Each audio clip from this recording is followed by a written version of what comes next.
de Crónicas, capítulo 32. Después de que Ezequías llevó a cabo fielmente este trabajo, Sennaquerib, rey de Asiria, invadió Judá, sitió las ciudades fortificadas y dio órdenes a su ejército para que penetraran las murallas. Cuando Ezequías se dio cuenta de que Sennaquerib también pensaba atacar Jerusalén, consultó con sus funcionarios y consejeros militares y decidieron bloquear los manantiales fuera de la ciudad. Organizaron una gran cuadrilla de trabajadores para cegar los manantiales. Como consecuencia, se cortó el arroyo que corría por los campos, porque dijeron: ¿por qué han de venir aquí los reyes de Asiria y encontrar abundancia de agua?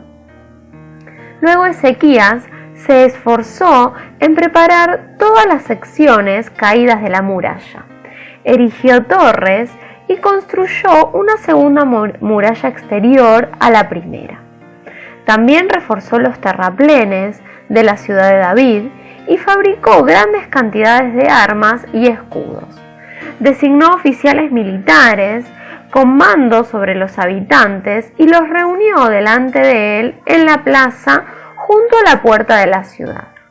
Luego Ezequías les dio ánimo diciendo: sean fuertes y valientes, no tengan miedo ni se desalienten por causa del rey de Asiria o de su poderoso ejército, porque hay un poder mucho más grande de nuestro lado. El rey podrá tener un gran ejército, pero no son más que hombres. Con nosotros está el Señor nuestro Dios para ayudarnos y para pelear nuestras batallas por nosotros. Las palabras de Ezequías alentaron en gran manera a la gente. Mientras el rey Sennaquerib de Asiria aún sitiaba la ciudad de Laquis, envió a sus oficiales a Jerusalén con el siguiente mensaje para Ezequías y para toda la gente de la ciudad. Esto dice el rey Sennaquerib de Asiria: ¿en qué confían ustedes que les hace pensar que podrán sobrevivir mi sitio de Jerusalén?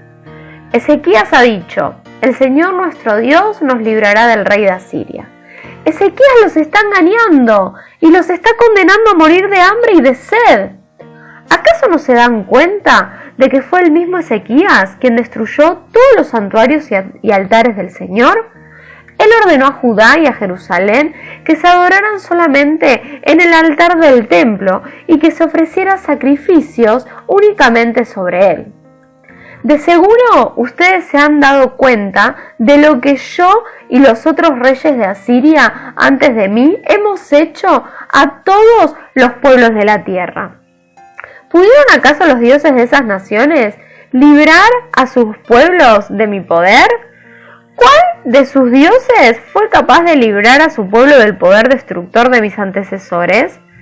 ¿Qué les hace pensar que su Dios puede librarlos de mí?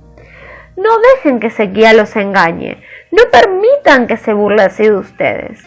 Lo vuelvo a repetir: ningún Dios de ninguna nación o reino jamás ha sido capaz de librar a su pueblo de mí o de mis antepasados.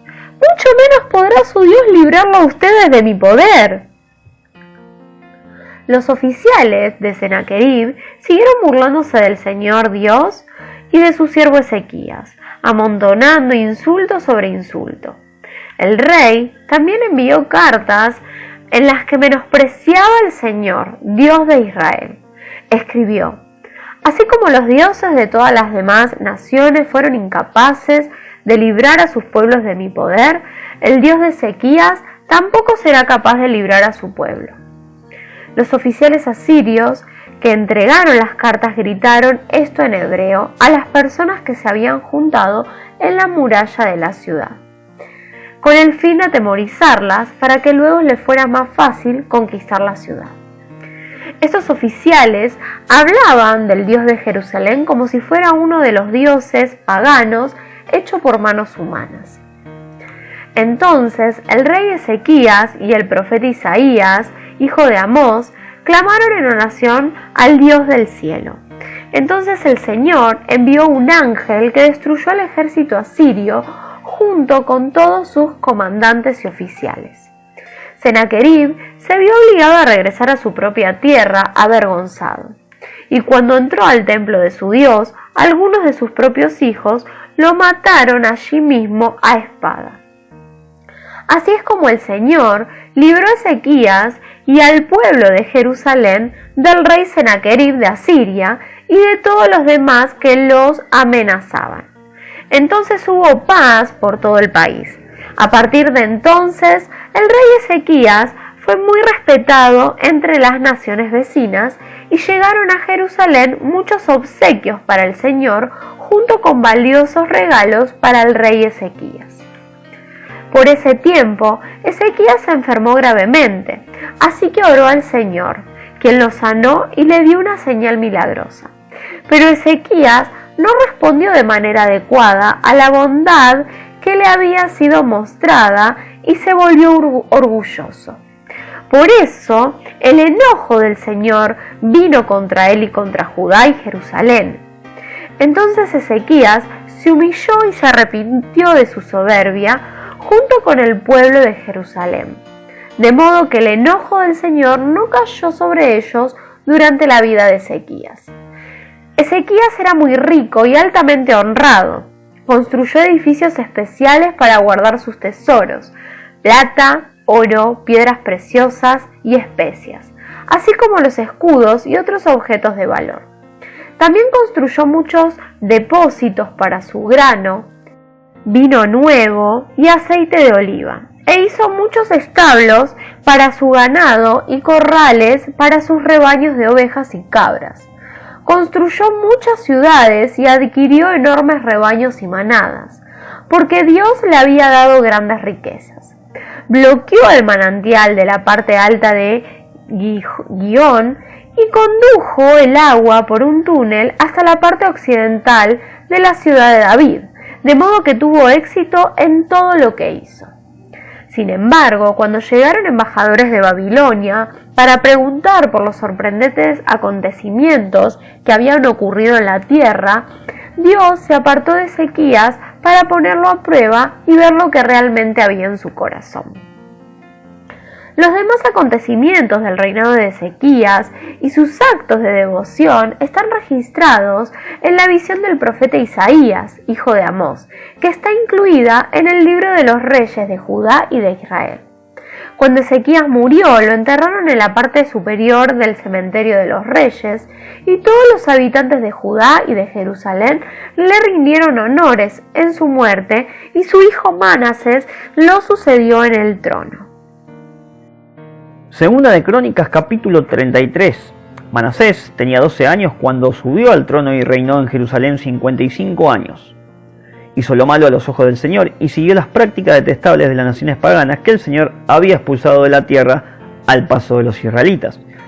Reconstruyó los santuarios paganos que su padre Ezequías había derribado, construyó altares para las imágenes de Baal y levantó postes dedicados a la diosa Asera. También se inclinó ante todos los poderes de los cielos y les rindió culto. Construyó altares paganos dentro del templo del Señor, el lugar sobre el cual el Señor había dicho: mi nombre permanecerá en Jerusalén para siempre. Construyó estos altares para todos los poderes de los cielos en ambos atrios del templo del Señor. Manasés también sacrificó a sus propios hijos en el fuego, en el valle de Ben Hinnom, practicó la hechicería, la adivinación y la brujería, y consultó a los médiums y a los videntes. Hizo muchas cosas que eran malas a los ojos del Señor, y con eso provocó su enojo. Incluso Manasés tomó un ídolo que había tallado y lo colocó en el templo de Dios, en el mismo lugar donde Dios le había dicho a David y a su hijo Salomón: mi nombre será honrado para siempre en este templo y en Jerusalén, la ciudad que he escogido entre todas las tribus de Israel. Si los israelitas se aseguran de obedecer mis mandatos, todas las leyes, los decretos y las ordenanzas que les di por medio de Moisés, no los expulsaré de esta tierra que aparté para sus antepasados. Sin embargo, Manasés llevó al pueblo de Judá y de Jerusalén a cometer cosas aún peores de las que habían hecho las naciones paganas que el Señor había destruido cuando el pueblo de Israel entró en la tierra. El Señor les habló a Manasés y a su pueblo pero no hicieron caso a sus advertencias, de modo que el Señor envió a los comandantes de los ejércitos asirios y tomó a Manasés prisionero. Le pusieron un aro en la nariz, lo sujetaron con cadenas de bronce y se lo llevaron a Babilonia. Pero cuando estaba sumido en profunda angustia, Manasés buscó al Señor su Dios y se humilló con sinceridad ante el Dios de sus antepasados. Cuando oró, el Señor lo escuchó y se conmovió por su petición. Así que el Señor hizo que Manasés regresara a Jerusalén y a su reino. Entonces Manasés finalmente se dio cuenta de que el Señor es el único Dios. Después de esto, Manasés reconstruyó la muralla exterior de la ciudad de David, desde el occidente del manantial de Gihón en el valle de Cedrón hasta la puerta del pescado, y continuó alrededor de la colina de Ofel, edificó la muralla muy alta. Además colocó a sus oficiales militares en todas las ciudades fortificadas de Judá. Manasés también quitó los dioses ajenos y el ídolo del templo del Señor, derribó todos los altares que había construido en el monte donde estaba el templo y todos los altares que había en Jerusalén y los arrojó fuera de la ciudad. Después restauró el altar del Señor y allí sacrificó ofrendas de paz y ofrendas de acción de gracias. También alentó al pueblo de Judá para que adorara al Señor, Dios de Israel. Sin embargo, la gente seguía ofreciendo sacrificios en los santuarios paganos, aunque solo los ofrecía al Señor su Dios. Los demás acontecimientos del reinado de Manasés, su oración a Dios y las palabras que los videntes le hablaron en nombre del Señor, Dios de Israel, están registrados en el libro de los reyes de Israel. La oración de Manasés, el relato de la forma en que Dios le respondió y el relato de todos sus pecados y su infidelidad están escritos en el registro de los videntes. Incluye una lista de los sitios donde, antes de que se humillara y se arrepintiera, construyó santuarios paganos y levantó ídolos y postes dedicados a la diosa Acera. Cuando Manasés murió, lo enterraron en su palacio. Luego su hijo Amón lo sucedió en el trono. Amón tenía 22 años cuando subió al trono y reinó en Jerusalén 2 años. Él hizo lo malo a los ojos del Señor, así como su padre Manasés. Rindió culto y ofreció sacrificios a todos los ídolos que su padre había hecho. Pero a diferencia de su padre, no se humilló ante el Señor, sino que Amón pecó aún más. Tiempo después, los propios funcionarios de Amón conspiraron contra él y lo asesinaron en su palacio. Pero los habitantes del reino mataron a todos los que habían conspirado contra el rey Amón y luego proclamaron rey a su hijo Josías.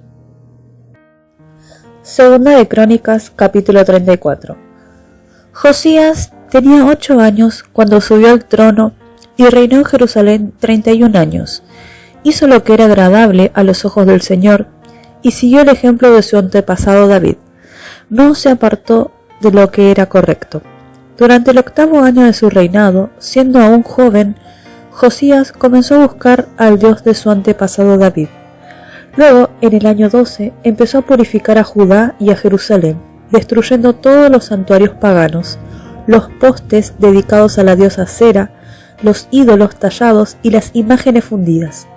Ordenó que demolieran los altares de Baal y que derribaran los altares del incienso que había encima.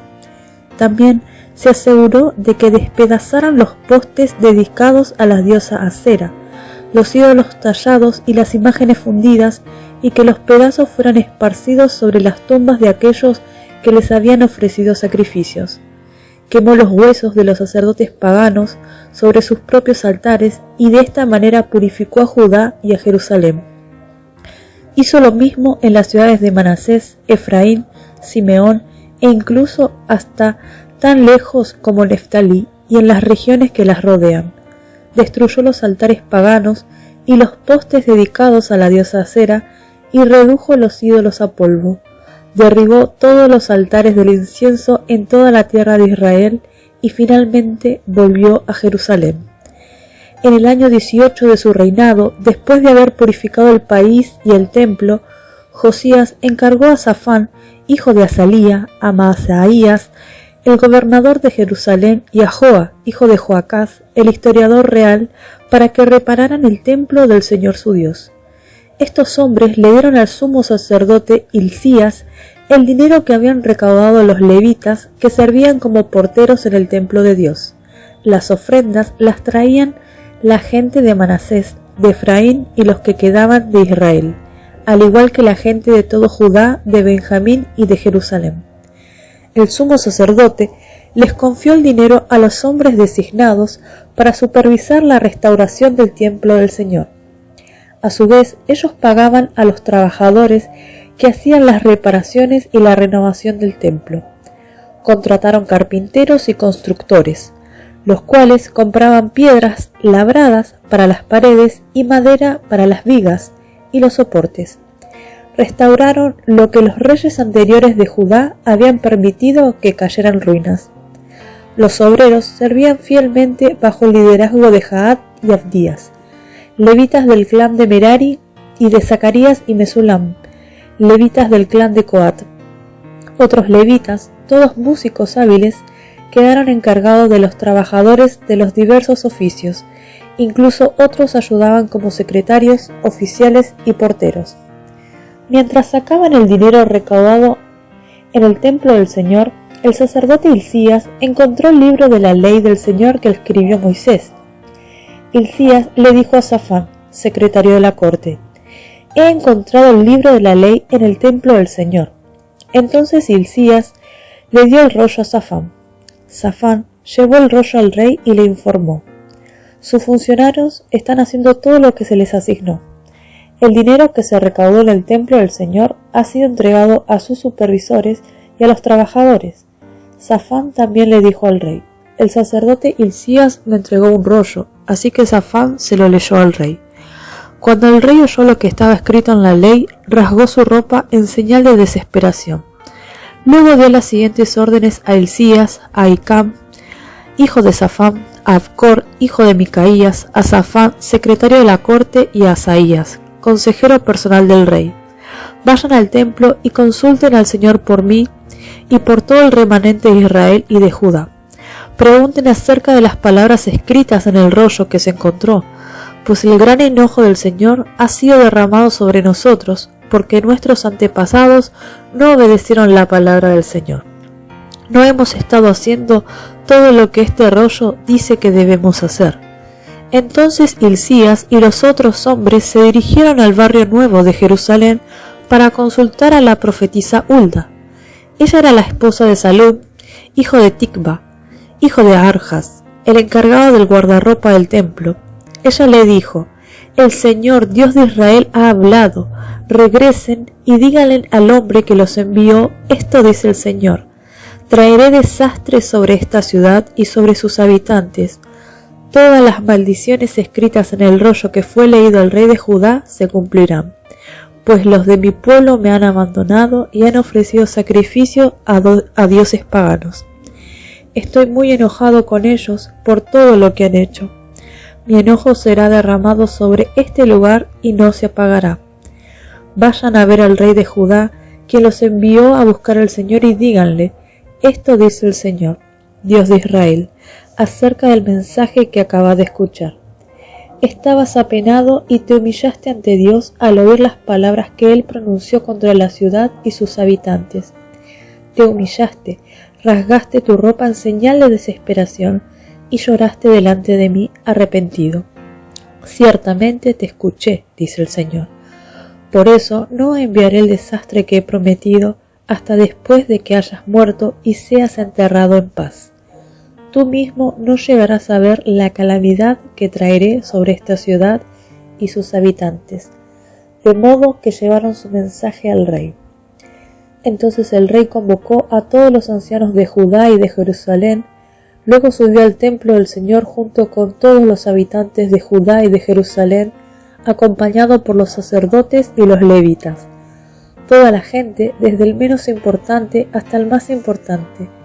Allí el rey les leyó todo el libro del pacto que se había encontrado en el templo del Señor.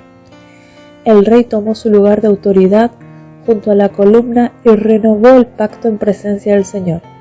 Se comprometió a obedecer al Señor, cumpliendo sus mandatos, leyes y decretos con todo el corazón y con toda el alma. Prometió obedecer todas las condiciones del pacto que estaban escritas en el rollo. Además, exigió a todos los que estaban en Jerusalén y en Benjamín que hicieran una promesa similar. El pueblo de Jerusalén lo hizo y renovó su pacto con Dios, el Dios de sus antepasados. Josías quitó todos los ídolos detestables de toda la tierra de Israel y exigió que todos adoraran al Señor su Dios. Durante el resto de la vida de Josías no se apartaron del Señor, Dios de sus antepasados.